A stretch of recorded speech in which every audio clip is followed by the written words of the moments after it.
Sir जो इस वक्त का सबसे बड़ा सवाल यही है कि ये जो तेजी एकाएक आ गई, हम इतनी तेजी तो एंटिसिपेट नहीं कर रहे थे।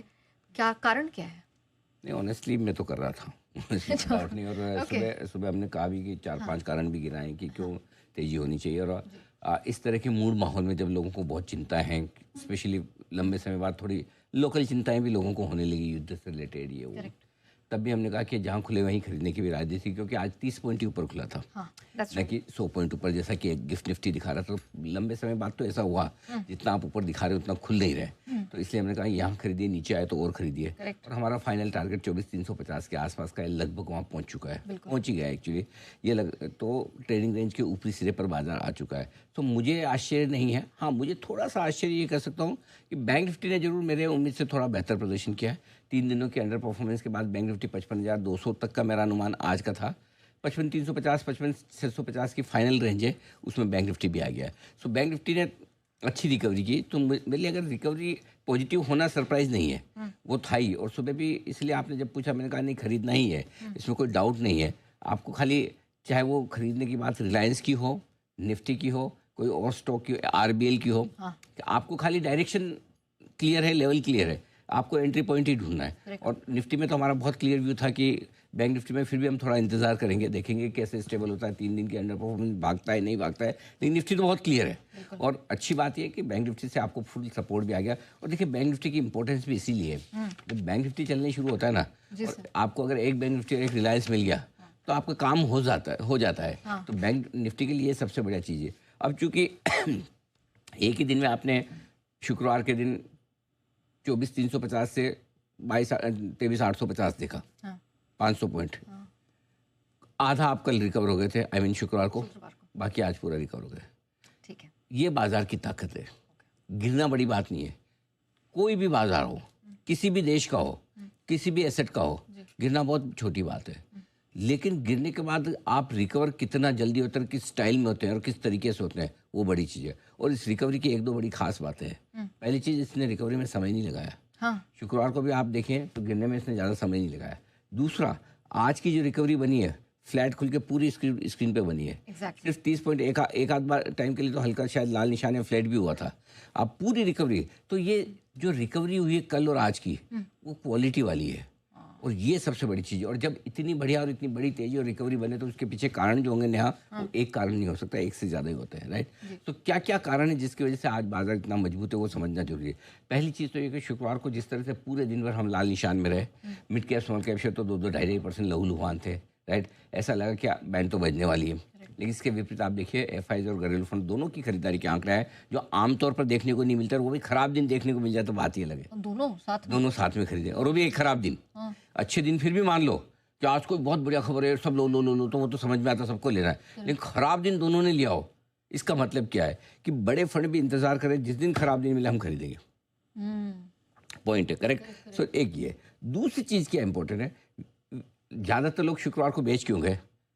या तो ट्रेडर्स शॉर्ट कर गए, या फिर जो रिटेल इन्वेस्टर थे वो डिलीवरी बेच गए कि यार इतने दिनों में बहुत पैसा बना है, चलो ठीक है, या छोड़ो ना यार, क्यों फालतू में कोई खराब खबर आ गई। तो सबको रोज ये इंतजार होता कब होगा, क्या होगा, कितना होगा। करेक्ट। आपस में जब लोग डिस्कशन करते हैं, बाजार के हो या दूसरे हो, आजकल डिस्कशन पॉइंट एक ही चल रहा है। लोग बात करें ना करें टीवी पे, लेकिन डिस्कशन पॉइंट तो सब है, क्या होगा, कितना करेंगे, किस लेवल तक जाएगा, क्या इम्पैक्ट होगा, ये तो चीज़ें चल रही है। करेक्ट। तो वीकेंड आपका ऐसे निकल गया, कोई ऐसा डेवलपमेंट हुआ नहीं, ठीक है। तीसरी चीज़, इसकी एंटिसिपेशन में जो शॉर्ट्स बने थे शुक्रवार को ट्रेडर्स के, वो शॉर्ट सुबह सुबह से कटने शुरू हुए। और गोल्डन चांस था लोगों के लिए शॉर्ट काटने का कि गैप से नहीं खुला, तो आज सब शॉर्ट कटे हैं। चौथी चीज़, ग्लोबल मार्केट्स आपके मजबूत हैं। 4 दिन से अमेरिका तेजी दिखा रहा है, वहाँ पर कोई समस्या नहीं है। डाउ फ्यूचर सुबह थोड़े से लुढ़के थे, अब वापस थोड़े रिकवर होने लगे हैं। और आखिरी बात ये, जिसने बाजार में जोश भरा, अल्टीमेटली देखिए हमेशा है ना, आपको आगे बढ़ने के लिए लीडरशिप तो चाहिए। अब तक बैंक निफ्टी दे रहा था, वो अच्छी बात है कि आज बैंक निफ्टी फिर से लीडर आए, लेकिन लीडरशिप रिलायंस चाहिए, जो बाजार का सबसे बड़ा स्टॉक और सबसे लंबे समय तक अंडर परफॉर्म करे। और आज सुबह हमने एक ही शब्द का यूज़ किया था, रिलायंस की अंडर परफॉर्मेंस अब खत्म हो गई इस नतीजे के बाद। अब रिलायंस चलेगा और मजबूती से चलेगा सुबह। और उसके बाद आप देखिए, ये 5 बढ़िया कारण थे जिससे बाजार आज आपको बड़े एक्शन में दिख रहा है। ओके। सो अगर सर यहाँ से निफ्टी बैंक निफ्टी को तो चलिए क्लैरिटी मिल गई कि यहाँ से स्ट्रेंथ कहाँ से आई। लेकिन आप लगातार सेक्टोरल चर्निंग की बात कर रहे थे, मिड कैप्स की हम बात करते रहे हैं, तो क्या आज फिर से हमने देखा है वो चर्निंग आई है? क्योंकि आईजीएल इतना चढ़ेगा हमने सोचा नहीं था जिस तरह के नंबर्स थे, बराबर है। लेकिन सारे ऑयल एंड गैस स्टॉक्स भागे। बिल्कुल सब आज चौतरफा खरीदारी है। देखिए, 2-3 चीज़ें समझनी पड़ेगी। पहले ऑयल एंड गैस समझ लेते हैं। रिलायंस ने मूड बदला है इसका। तो रिलायंस के साथ एमजीएल, आईजीएल, बीपीसीएल, आप ये कहेंगे इनका फील्ड तो डायरेक्ट नहीं है, बिल्कुल नहीं है। तो आप oil and gas plus PSU कर लीजिए, तो वो सारे भाग चुके हैं। तो वहाँ से पहला सपोर्ट है। दूसरा, आज जो सेक्टर उछल के आया है वो है डिफेंस का। भारत पाकिस्तान के बीच में जो तनाव बढ़ने की खबर है, तो उसके बीच में एचएएल को लेकर, बीडीएल को लेकर जो खरीदारी का माहौल बना है वो सारे डिफेंस शेयरों में फैलता हुआ दिख रहा है, राइट। तो दूसरा डिफेंस है आपका। इसके अलावा आप देखो, कई दिनों से एक सेक्टर ठंडा था, फार्मा। अब एक चीज़ समझिए, फार्मा में आपको एक कॉल लेना पड़ेगा, और वो ये कॉल लेना पड़ेगा कि टैरिफ लगेगा या नहीं। अगर फार्मा इम्पोर्टेंट नहीं होता तो ट्रम्प पहले ही टैरिफ लगा देते। पहले उन्होंने छोड़ा, ये बोला कि जल्दी लगूंगा, ज़्यादा लगूंगा। अब जो पुराने वही नहीं संभल रहे। और दवाइयाँ तो अफोर्ड कोई भी देश नहीं कर सकता ना। हमारा पहले शुरू से, पहले दिन से लॉजिक यही था कि फार्मा लगेगा, नहीं लगेगा तो कम लगेगा, क्योंकि और कोई चीज़ चल जाए, आप मुसीबत में किसी को दवा ना दो और या बहुत महंगी दो, वो आदमी ज़िंदगी में वापस वोट ना दे। सही बात है। भले ट्रम्प साहब को इलेक्शन में वापस खड़ा होना हो, वो अलग बात है। वो भी तब तक 3-4 साल बाद बाइडेन जैसे हो जाएंगे, लेकिन भगवान न करे उनको चुस्त तंदुरुस्त रखे। लेकिन बात यह कि आप ये सब चीज़ें कर नहीं पाओगे। करेक्ट। तो मेरा ये मानना है कि इसीलिए फार्मा में अब पिटा हुआ सेक्टर है। अब आप इतनी तेज़ी के बाद कुछ तो ढूंढोगे नहीं जो अभी ना बढ़ाओ।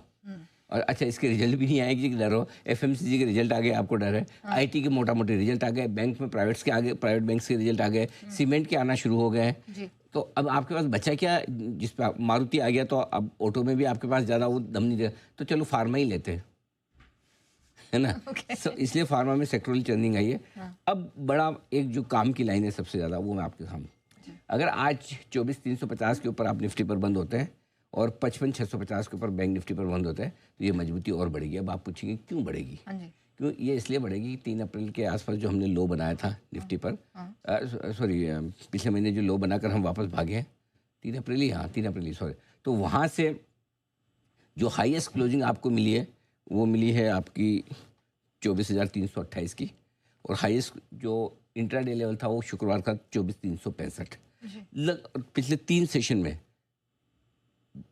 मंगलवार, बुधवार, गुरुवार, शुक्रवार, पिछले हफ्ते तो 5 दिन काम किया था ना यहाँ पर। पिछले हफ्ते पूरा पाँच पूरा काम किया है। प्रियंका जी आप हाँ मत बोलिए। हाँ ठीक है। तो 3 दिन हमने 24,350 बनाया है। आज चौथा दिन है 24,350 का। अगर आज हम 24,350 के ऊपर बंद होते हैं, फिर शॉर्ट बिल्कुल नहीं रहना है। अच्छा। फिर भले ही मार्केट कोई खबर से ऊपर नीचे हो जाए, लाइफ में डिसिप्लिन भी कोई चीज़ है। और डिसिप्लिन में है ना, शॉर्ट वाला ज़्यादा मरता है, लाइफ ध्यान रखना। लॉन्ग वाला, जितना आदमी शॉर्ट करके खड़ा रह के लॉस बुक करता है, उतना आदमी लॉन्ग पोजीशन में खड़ा रह जाए तो उसके भाव वापस आ जाते हैं। लेकिन लॉन्ग पोजीशन वाले को डर ज़्यादा लगता है। लॉन्ग पोजीशन में नुकसान करने वाला आदमी होता है डरपोक, और शॉर्ट पोजीशन में नुकसान करने वाला आदमी होता है ढीठ। दोनों का फर्क समझ गए? हाँ। लॉन्ग पोजीशन में डरपोक क्या होता है, उसको ऐसा लगता है कि निफ्टी 24,000 का जीरो ही हो जाएगा, खाली 350 रहेगा, 24,000 निकल जाएगा। ठीक है, जबकि ऐसा होना नहीं है। करेक्ट। और जो शॉर्ट वाला है ना, उसको ऐसा लगता है भाई ये तो बहुत फर्जी है, क्यों बढ़ रहा है, इसका तो बढ़ना बनता ही नहीं है, ये तो आएगा ही आएगा नीचे। और उस चक्कर में वो बढ़ते जाता है। बाद में इवेंचुअली वो जब काटता है, मैं आपको याद है, मैं बार बार बोलता हूँ, जब आप शॉर्ट काटोगे तभी टॉप बन जाएगा, है ना। और जब तक नहीं काटोगे वो बढ़ता रहेगा। अब आपको डिसाइड करना है कि कितना बढ़ने देना है। तो इसलिए डिसिप्लिन के तौर पर कुछ लेवल्स को ध्यान रखें। आज इन 2 लेवल के ऊपर बंद हो तो थैंक यू, गलती होगी, आगे से शॉर्ट नहीं करेंगे। ठीक है, करेंगे, सिग्नल आएगा तो करेंगे, 23,800 टूटेगा तो करेंगे, अभी नहीं करेंगे। बस मन को तसल्ली दे दे, 23,800 टूटेगा तो कर लेंगे। कोई ऐसा थोड़ी कि कसम ही खा रहे हैं कभी नहीं करेंगे, सिग्नल आएगा तो करेंगे, अभी नहीं है।